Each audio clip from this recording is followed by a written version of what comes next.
여러분은 하나님께 가끔 이렇게 묻고 싶을 때는 없으십니까? 주님, 도대체 저에게 왜 그래요? 이럴 때가 있습니다. 특히 예수를 잘 믿는 사람들이. 한 청년이 그랬대요. 주님, 요즘 돈도 없고, 요즘 회사도 망하기 직전인데, 여자친구까지 떠나버렸어요. 주님, 왜 그래요, 정말? 교회 열심히 나오는 청년부 회장입니다. 열심히 예배 드리는데 기도는 매일 하는데 통장이 비어가요. 예배는 꼬박꼬박 드리는데 인생은 더 꼬여요. 하지만 오늘 주님은 우리의 그 꼬인 인생, 비워진 통장, 외로운 자리에 서 있는 사람들을 향해 뜻밖의 말씀을 하십니다. 야, 너 참 복되다. 야, 너 이제 진짜 나를 경험하겠구나. 복되다. 우리 옆에 사람에게 오늘 이렇게 인사하고 시작했으면 좋겠습니다. 당신은 참 복받은 사람입니다. 우리 인사하실까요? 시작. 당신은 참 복받은 사람입니다. 당신은 참 복받은 사람입니다. 여러분, 오늘은 예수님께서 복의 기준을 180도 바꿔주세요. 가난한 자가 복 있다고 하십니다. 배고픈 자가 복되다고 하고요. 미움받은 자가 복되다고 합니다. 반대로 지금 부유한 자, 배부른 자, 웃는 자 모두한테 인정받고 칭찬받는 자, 우린 다 그러고 싶어 하잖아요. 그런데 야, 너 어쩌냐? 이게 이제 앞으로 너에게 임할 건 화뿐이 안 남았는데 어떡하니? 이게 예수님이 하시는 말씀입니다. 오늘 말씀의 주제는 하나님 나라의 역설. 그래서 하나님 나라의 권력이 우리에게 주어졌어요. 오늘 말씀은 너 가난해. 이거 아닙니다. 하나님 우리 절대 가난하고 원하지 않으세요? 하나님 우리가 축복받기 원하십니다. 아멘? 네, 저는 여러분이 물질의 축복 받기 원합니다. 오늘 가난하지라는 말씀이 아니에요. 오늘 반대입니다. 가난한 자는 복되니. 왜 복된 거예요? 이제 오늘 말씀 보여주세요. 하나님의 나라가 너희 것임이라. 하나님의 나라가 너희 것이기 때문이에요. 가난해서 복이 아니라 하나님 나라가 너희 것이래요. 주님은 여러분 복의 개념이 뭔데요? 우리는 복 받아라 하는데 여러분 복은 받는 게 아닙니다. 한번 따라해 주시겠습니까? 복은 받는 게 아니라 되는 거다. 여러분 이 세상의 복은 받는 거예요. 받는 거. 어떻게 열심히 남과 경쟁해서 조금이라도 남과 조금 더 경쟁의 위 포지션을 얻어서 조금 더 복을 많이 받냐, 조금 더 큰 아파트에 사냐, 이것이 복이잖아요. 그런데 그거는 이 세상이고요. 하나님 나라 안의 복은 되는 거예요. 그래서 아브라함을 부르시고 너는 복의 근원이 복이 되라. 야, 너는 복 덩이가 되라. 이게 무슨 말이냐면 그 복이 너에게 차고 넘쳐서, 우리 마지막에 이제 이 가난한 자의 축복에 대해서 말하는데요. 흔들 수 없고 차고 넘치는 내 잔이 넘치나이다. 넘쳐 흐르고 강이 되는. 그래서 모든 나부터 시작되죠. 당연히 나부터 시작되는 거예요. 내가 봤는데 주체 없어서 흘러서 강이 되는 게 이게 복이에요. 그래서 내 주위에 있는 사람들에게 진정한 복을 선물해 주는 복의 통로로 사는 게 복이 되는 축복인 줄 주님의 이름으로 믿으시기를 축원합니다. 이게 진짜 복이에요.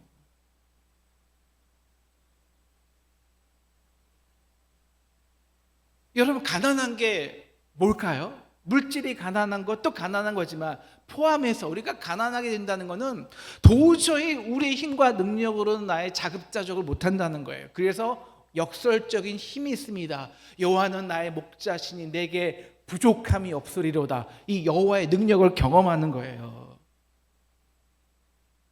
내가 너무 부족해서 늘 누군가의 도움이 필요하고, 내가 너무 연약해서 하나님의 의지할 수밖에 없고, 나의 모든 모습이 답답하고 애통하고 허물이 많아서 주님, 주의 은혜와 긍휼을, 자비를 구할 수밖에 없는 사람을 가난한 사람이라고 합니다. 아주 간단히 이거예요. 나는 주님 없이 못 살아요.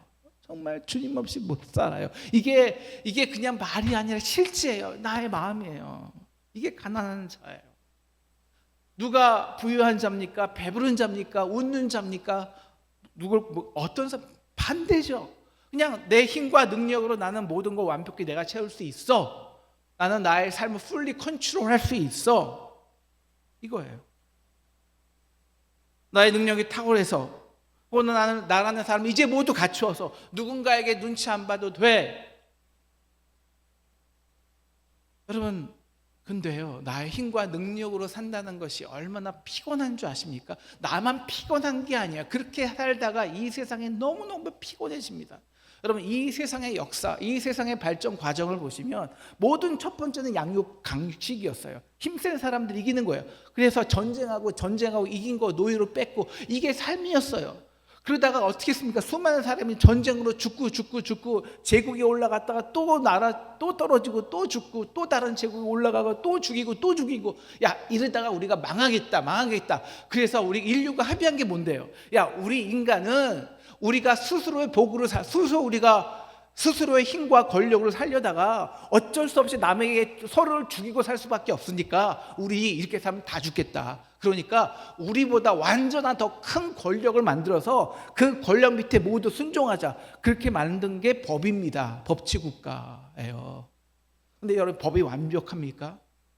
법이라는 가장 근본이 뭡니까? 이거예요. 눈에는 눈, 이에는 이에요. 너 이만큼 죄 졌어? 이만큼 너 갚어.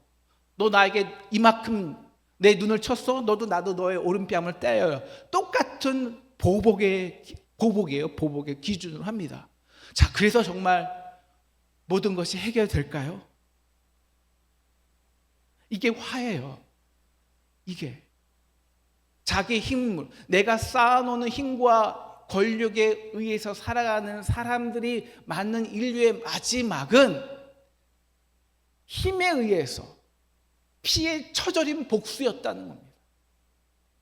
그래서 이렇게 말하는 거예요. 야, 너 이제 화뿐이 안 남았는데 어떡하니? 우리나라가 많은 사람들이, 그래서 인류의 최대의 꿈이 민주국가, 법치국가잖아요. 근데 그래서 우리는 그 법치국가에서도 상권, 모든 경쟁이, 권력이 딱 배분되는 상권 분립을 가장 이상적인 나라로 보고 있습니다. 그런데 우리가 지금 그 폐해를 우리가 보지 않습니까? 사실상 법이라는 것도요, 양육 강식입니다. 힘 있는 자가 법을 만드는 거예요. 그래서 우리는 그 법의 폐해를 우리는 지금 보고 있지 않습니까? 어느 나라가 얼마나 그 법 때문에 불안정합니까? 모든 사람이 불안합니까? 두려워합니까? 안정과 평화가 없습니다. 보복만, 계산만, 웅크리는 복수만 있을 뿐입니다. 이게 인간의 나라의, 우리의 모습이에요. 인간의 나라, 복이 없는.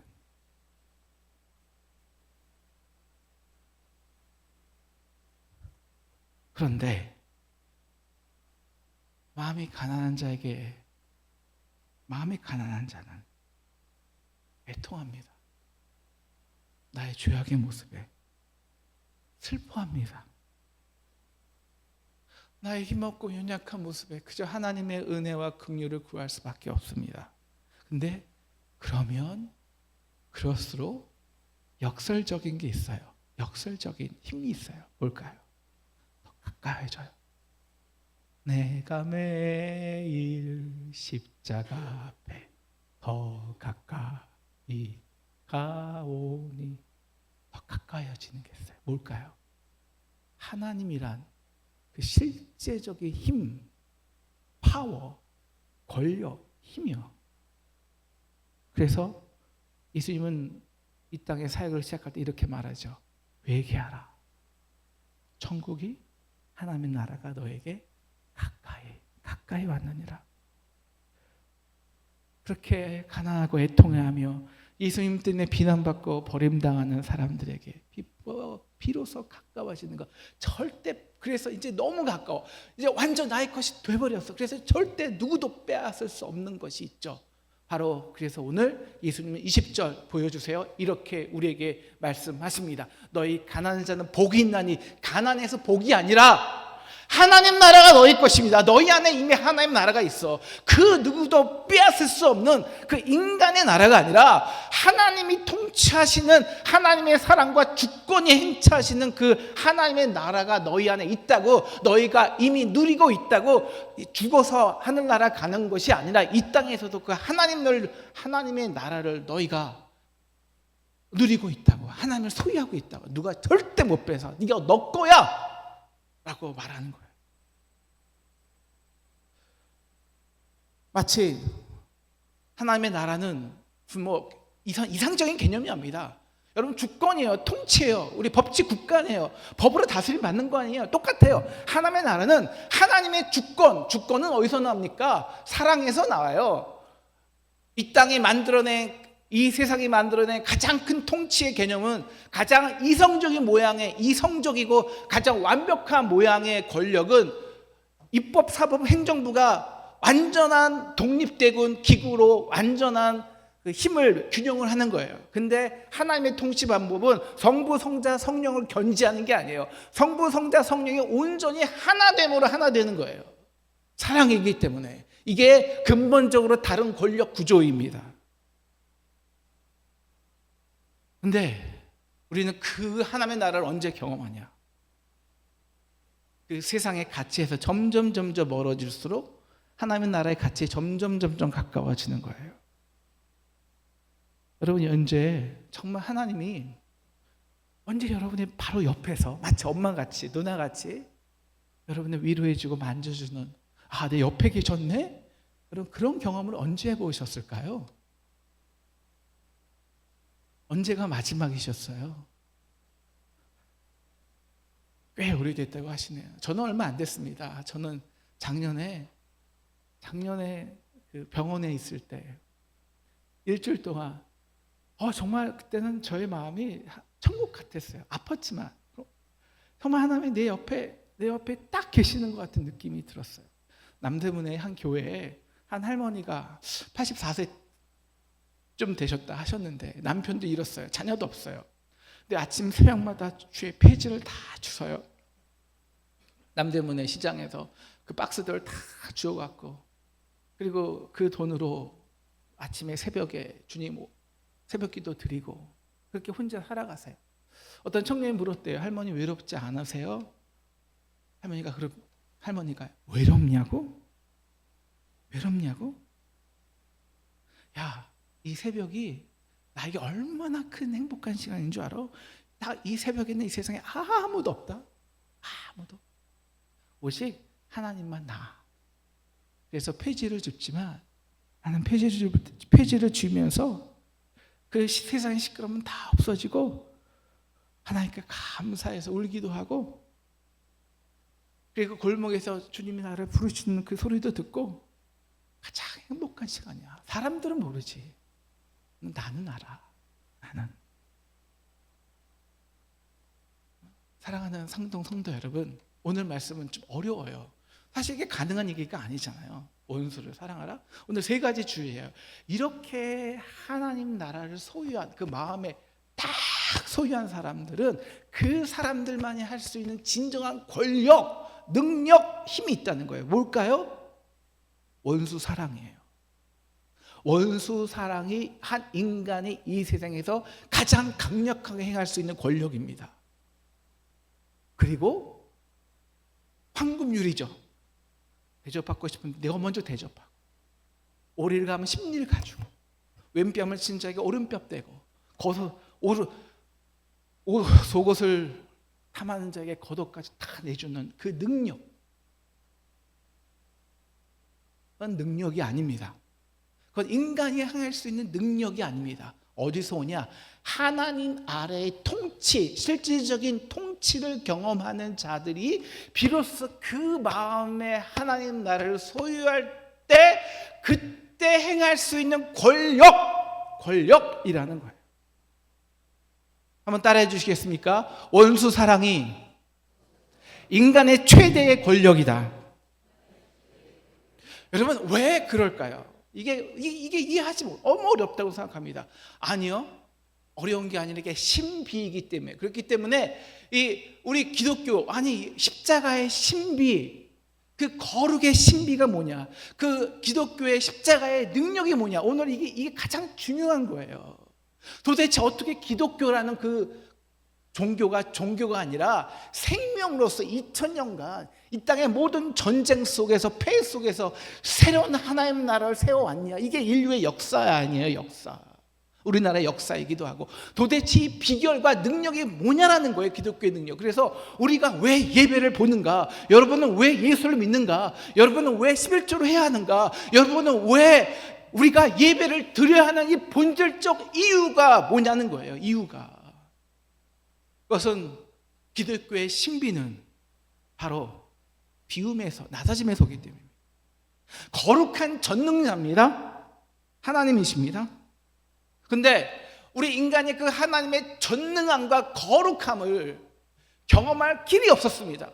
맨 처음엔 율법으로 거룩하라, 안 됐습니다. 그러자 하나님 마지막으로 그 하나님의 전능함과 거룩함을 우리 인간에게 경험케 하기 위해서, 소유케 하기 위해서 하신 방법이 있습니다. 그 하나님의 거룩을 다 내팽개쳐 보셨습니다. 신성이나 울타리를 집어 던지셨습니다. 그리고 이 땅에 가장 낮은 종의 형체로 오셨습니다. 십자가에서 가장 낮은 죄인으로 죽으셨습니다.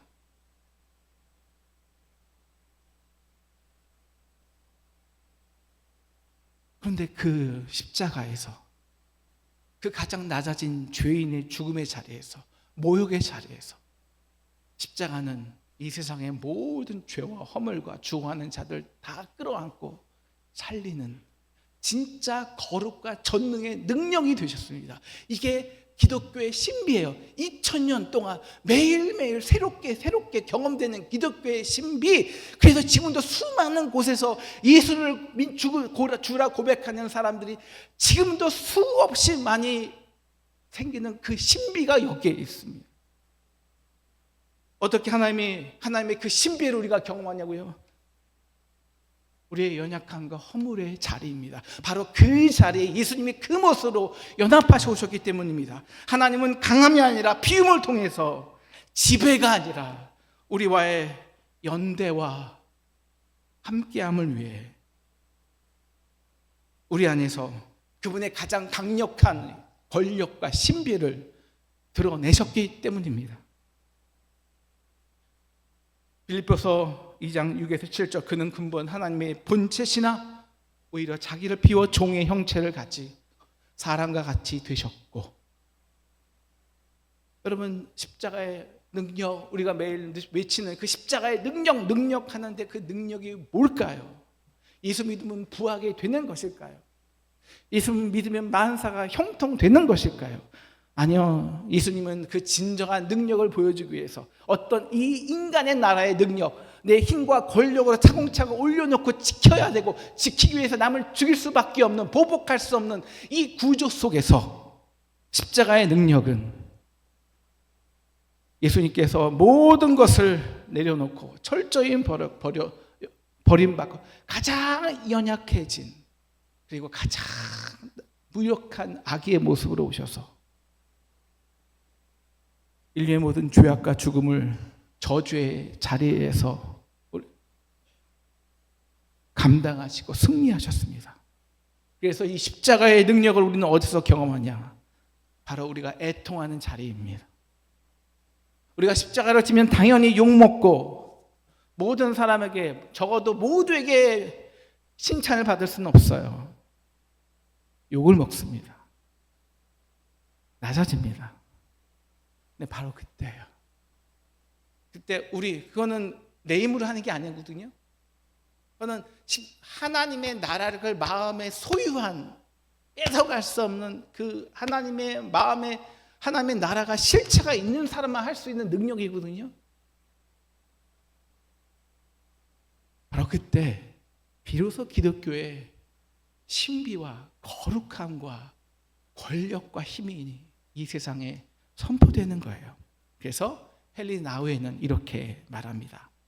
하나님은 우리가 아무것도 아닐 때 우리를 가장 귀히 여기시며 우리가 가장 연약할 때 가장 가까이 계신다. 하나님은 괜찮은 사람을 찾으신 것이 아닙니다. 부서지고 깨진 사람을 안아주시는 분이신 줄 믿으시기를 축원합니다. 축원합니다. 우리는 하나님의 실제를 경험해야 합니다. 평생 예수만 교회만 왔다 갔다 하는 것이 아니라 하나님의 나라를 소유해야 한다는 거예요. 그래야 우리는 하나님의 죽어서도 하나님의 나라를 가는 거예요. 이 신비한 능력을 경험한 자만이 원수를 사랑할 수 있어요. 미워하는 자를 선대하고 저주하는 자를 축복할 수 있어요. 왜? 내가 하고 싶어서요? 아니요.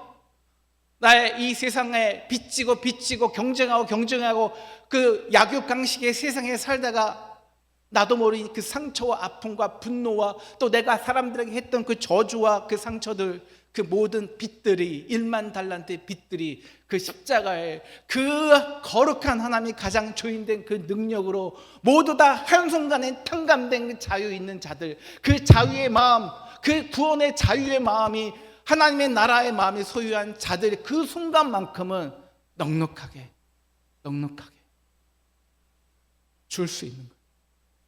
오른뺨을 때리는 자에게 인간적으로는 나도 오른뺨을 치고 싶지만 하나님의 나라를 경험한 소유한 자마다의 권력이 뭐냐? 그때 나도 모르게 그 은혜 때문에 나의 오른뺨을 대는 거예요. 그때 비로소 보복의 악순환이 끊어져요. 여러분, 세상의 권력은 언제나 창조하는 게 있습니다. 우리가 알잖아요. 이 세상의 권력, 힘과 권력이 창조하는 게 뭡니까? 분열입니다. 우리 똑똑히 보고 있습니다. 분열을 창조해요. 서로에게 저주를 창조해요. 서로를 싸우게 해요. 지금 우리는 그렇게 서로 이 법에 의해서 사람이 분열되지 않습니까? 싸우지 않습니까? 나라가 두 동방 되게 생겼지 않습니까?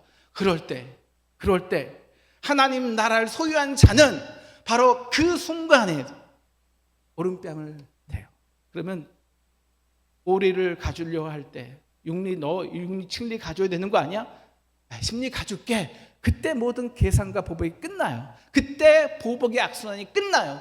그때 화평이 와요. 우리나라가 왜 기독교가 갑자기 이렇게 부흥했냐? 진짜 이 기독교의 권력이 어디 있었냐? 우리 상동교회의 권력과 힘은 어디서 나왔냐? 우리 스크리타 선교사님, 모든 우리 초기 선교사님들은 그 본인이 의사이고 본인이 세상적으로 잘 나간 사람이었지만 높았지만 그러나 그 하나님의 마음이 있기 때문에 가장 낮은 곳에서 가장 가난하고 고아와 과부와 여성들을 섬겼습니다. 그들에게 모든 것을 내어줬어요. 함께 아파하고 애통했습니다. 그럴 때 우리나라의 기독교의 권력이 가장 높아졌습니다. 우리나라가 해방 이후 좌파와 우파로 나와 서로 싸우고 죽이고 공산주의 자유진영으로 나뉘어서 서로 죽이고 보복과 전쟁을 시작할 때 그때 손양원 목사님이 자신의 아들을 죽인 공산주의자들 아들로 삼았습니다. 바로 그때 끊어진 것이 있습니다. 보복의 고리입니다. 그때 대한민국에서 기독교는 가장 권력이 높았습니다.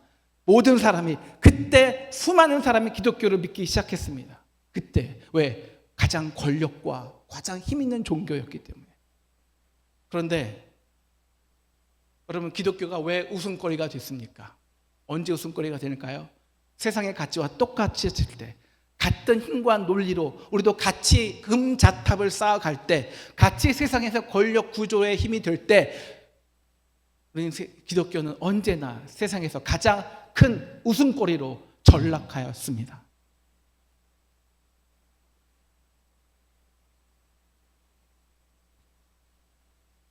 물론 불편해요.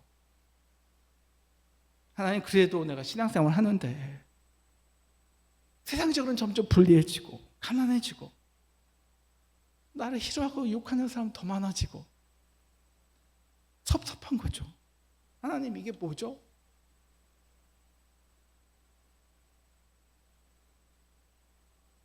근데 하나님이 그런 우리에게, 야, 걱정하지 마. 하나님의 나라가 너에게 임하고 있어. 임하고 있는 중이야. 라고 말씀하시는 거예요. 그래서 38절 우리에게 이렇게 놀라운 확신과 위로를 주십니다. 우리 한번 크게 38절 읽도록 하겠습니다. 시작.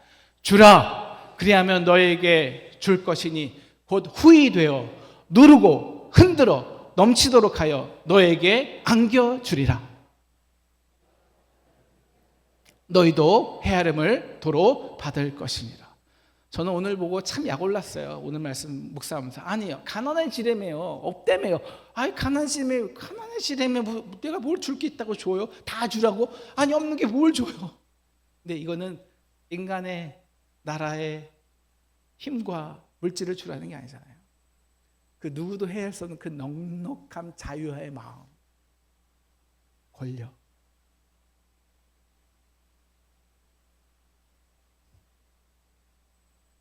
오늘 예수님이 이 말씀을 할 때는요, 우리가 곡식을 이렇게 우리 퍼줄 때잖아요. 근데 곡식을 이렇게 팍 퍼주면 그냥 우리도 이제 쌀이나 뭐 되에 한번 퍼주고 딱 해서 줄 경우 있지만 어떤 사람들은 마음이 넉넉한 사람들은 그 곡식을 퍼줄 때 꾹꾹 눌러요. 꾹꾹 누르고 탁탁 쳐서 정말 이만큼의 공기의 틈도 없도록 꽉꽉 눌러 빈틈없이 줍니다. 그리고 나서도 넘치게 담아줘요. 넘쳐 흘러요. 이 모습은 어떤 모습이냐면 예수님 당시에선 왕의 식탁에서나 가능한 장면입니다. 왕들이나 가장 넉넉한 사람들이나 꾹꾹 눌러서 흔들고 넘치도록 주는 거예요. 이게 복이에요. 이 복을 받는 거예요. 이건 양적인 보상이 아니에요. 첫째, 내 존재예요. 내 존재. 나로부터 복은 나로부터 흘러가는 거라 그랬잖아요. 나의 하나님의 나라가 내 마음에 임한 사람은 나의 존재가 꾹 눌러 있어. 흔들리지 않아요. 그리고 흘러 넘쳐요. 내 잔이 넘치나이다. 내 잔이 넘치나이다. 하나님이 주시는 복은 세상의 논리와 구조 속에서 그 노력하면 얻는다는 그 시간에 안에 오는 즉각적 결과가 아닙니다. 우리의 내면을 먼저 적시고 채우고 복의 사람으로 되게 하고 때가 되면 밖으로 흘러 넘쳐서 주변까지 적시는 생명의 강이 되게 합니다. 때로는 평안을 주시기도 하고 사랑을 붙여주시기도 하고 나의 기도를 응답하시고 이해하지 못하는 고통 속에서 정말 하나님의 거룩한 신비를 경험하기도 합니다. 그리고 마지막에는 우리의 그 흔들지도 못한 꽉꽉 채워진 우리의 삶을 통해서 이 땅과 이 나라와 우리 가정에 하나님의 나라가 하나님의 사랑과 주권으로 통치하는 그 가정과 교회와 나라를 이루는 삶을 삽니다. 한 부부 선교사가 1990년대 아프리카의 전역에 파송되었습니다. 먹을 것도 없고 약도 없고 언어도 부족했습니다. 처음 몇 년간은 그 현지인들의 멸치를 받았습니다. 기도는 몇 년 지나자 기도도 막히고 후원은 끊어졌습니다. 그리고 심지어 아이마다 말라리아로 사경을 헤맸습니다. 그때 선교사는 이렇게 불평하죠. 하나님, 이게 복입니까? 나는 주를 위해 다 버렸는데 주님 나에게는 왜 풍족하지 않으십니까? 풍요하지 않으십니까? 제 안에 기도는 끊어졌고 믿음도 흔들립니다. 그런데 어느 날 말라리아로 숨이 끊어지고 있는 그 어린 아들이 선교사님의 손을 붙잡습니다. 그리고 이렇게 말해요. 아빠, 지금 예수님이 내 옆에 있어. 무서워하지 마. 나 괜찮아. 그 순간 선교사님이 깨달았다고 합니다. 하나님이 그들에게 주신 복은 죽음이 아닌 죽음을 두려워하지 않는 평안이고, 가난이 아닌 가난을 이겨낼 수 있는 하나님의 은혜였고, 우리를 땅에 버려두지 않는다는 진리였다.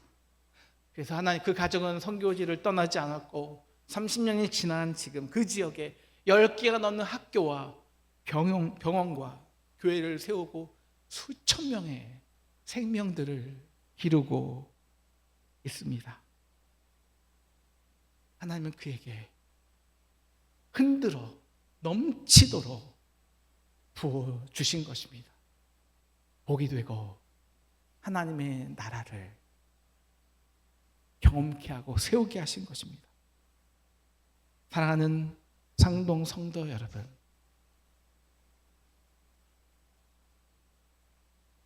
가난이 축복이란 하지 않습니다. 그러나 때론 가난하고 애통해야 할 때는 우십시오, 아파하십시오, 기도하십시오. 지금 하나님의 나라가 여러분에게 오고 있습니다. 여러분에게 그 하나님의 나라가 여러분의 소유로 오고 있습니다. 우리 상동교회는, 상동교회 힘과 권력은, 우리가 교단에서 상동교회 하려면 그 힘과 권력이 있었잖아요.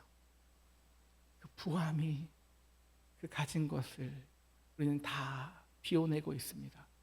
아니, 하나님이 비우게 하십니다. 가난해지게 하십니다. 아파하고 속상해할 수 있죠. 하나님 오늘 우리에게 이렇게 말씀하십니다. 사랑하는 상동 성도들아, 하나님의 나라가 너희에게 임하고 있다. 하나님의 나라가 너희에게 임하고 있다. 하나님의 나라가 저와 여러분 그리고 상동에게 지금 임하시고 계신 줄 믿으시기를 주님의 이름으로 축원합니다. 그래서 그 복을 누르고 흔들고 넘치도록 채우고 흘리는 저와 여러분 되기를 주님의 이름으로 축원합니다.